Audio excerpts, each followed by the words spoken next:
Bir hərəkət, bir həyat. Hemlik manevri ilə boğulan insanı necə xilas etməli? Hold on, yes, stop there. Hold there. Hold there.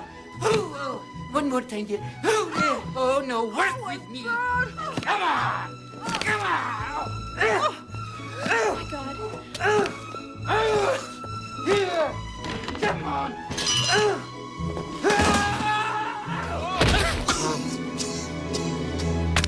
Əgər qarşınızdakı insan səssizdirsə və nəfəs ala bilmirsə və eyni zamanda əllərini bu şəkildə tutursa, artıq boğulduğunu ifadə etməyə çalışır.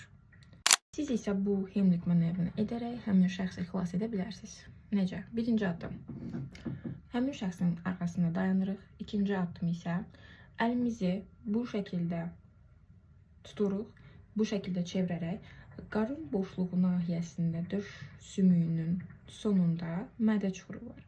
Həmin mədə çuxurunda əlimizi yerləşdirərək digər əlimizi üzərindən tuturuq ki, təzyiq göstərə bilək. Və yuxarıya doğru təzyiqlər göstəririk. Bu göstərdiyimiz təzyiqlər akciyərdə qalan havanı çıxardır və bu da yad cismin çıxmasını təmin edir. Gəlin istəyirsiniz bir də animasiya şəkildə baxaq. Şəxsin arxasında dayanaraq əlimizi mədə çuxuruna yerləşdiririk və təzyiqlər etməyə başlayırıq. Bu qəfil təzyiq havanı ağciyərlərdən yuxarı doğru itələyir və bununla da yad cisim arxasında olan təzyiq də artır.